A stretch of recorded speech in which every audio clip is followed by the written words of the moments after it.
तकरीबन 40 साल में इनके सामने मुर्ग बिस्मिल की तरह तड़पता रहा। तुम्हारे भाई के फिराक में खून के आंसू बहाता रहा, यहां तक कि मेरी आंखें सफेद हो गईं, मेरी बीनाई चली गई, लेकिन इनमें से किसी को मुझ पर रहम ना आया। एक मर्तबा, सिर्फ एक मर्तबा मुझे सच बता देते तो मेरे सारे रंजो मसाइब दूर हो जाते। मुझे माफ कर दीजिए बाबा, अगर ये लोग इसरार ना करते तो मैं इनकी सिफारिश पे ना आता।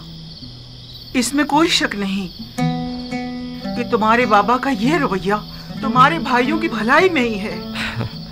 बहरहाल मैं खुदा का सिफातगुजार हूँ कि बिला आखिर ये फिराक ख़त्म हुआ।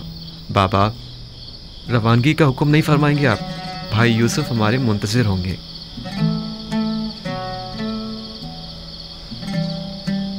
क्या हमें मिस्र जाना होगा? जी, और अपनी तमाम आल औलाद और माँ साजो सामान की। भाई यूसुफ ने मिस्र का एक सरखेज़ खित्ता मेम्फिस के नज़दीक हमारी रिहाइश के लिए मुख्तस किया है।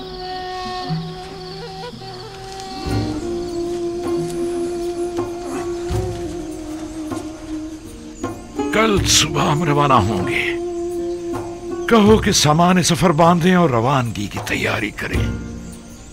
सबको कह दो कि नया लिबास ज़ेब तन करें और खुद को आरास्ता और मुरत्तब करें, ताकि यूसुफ को अकाबरीन मिस्र के सामने शर्मिंदगी ना उठाना पड़े। मुबादा वो ताने दें कि तुम्हारी कौम कबीले के लोग मुफलिस नादार हैं। मैं समझ रहा हूँ बाबा, मुमकिन है कि वो हमारे जुहद को तंगदस्ती शुमार करें।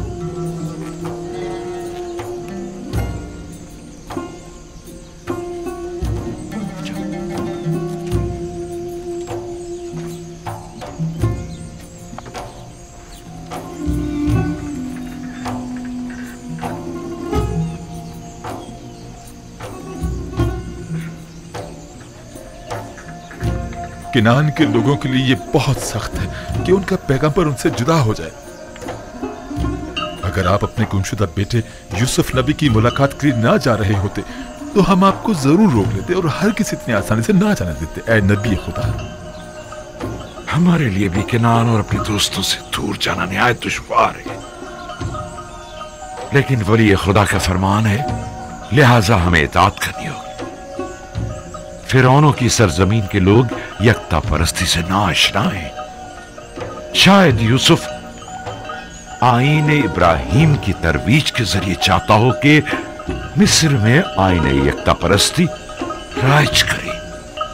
उम्मीद करता हूं कि पैगंबर खुदा हमें फरामोश नहीं करेंगे और हमारे हक में जरूर दुआ फरमाएंगे। खुदा आपको सलामत रखे। खुदा निगहदार। खुदा आपका हाफिज नासिर। खुदा निगहदार।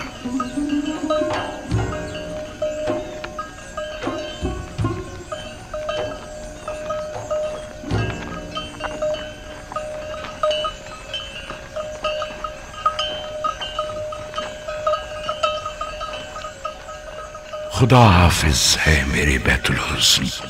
मैं तुझसे विदा होता हूँ। कैसे कैसे दिन और रातें मैंने यहाँ न गुजारे। ये हुजरा और ये दरख्त मुझे दुनिया की याद दिलाता है।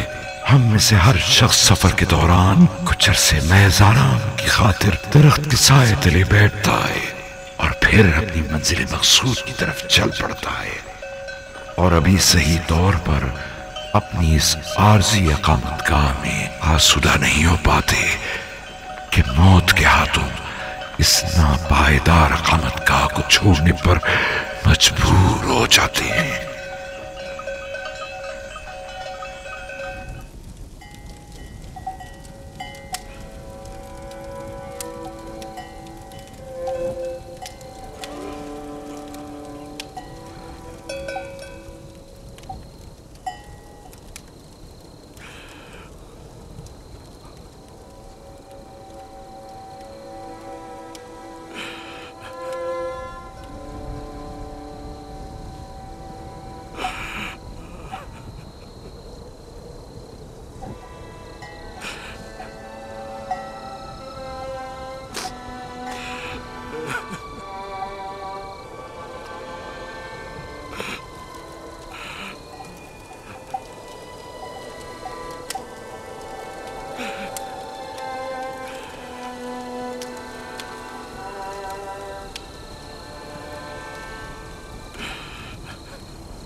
परवरदिगारा, मेरे बेटों से खता हो गई। शैतान ने उन्हें फरेब दिया।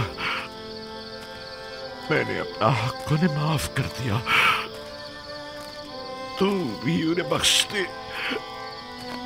तू देख रहा है कि वो अपनी गुज़िश्ता खताओं की तलाफी करने की कोशिश कर रहे हैं।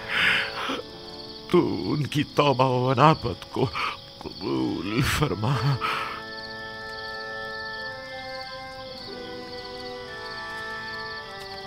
गो कि उन्होंने तेरी तरफ पलटने में बहुत देर लगा दी है, लेकिन वो दिल बर्दाश्ता है।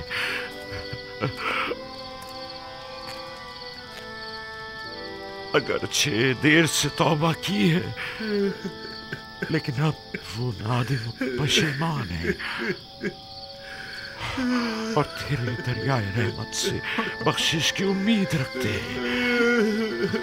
उनके गुनाहों से दरगुजर फरमा।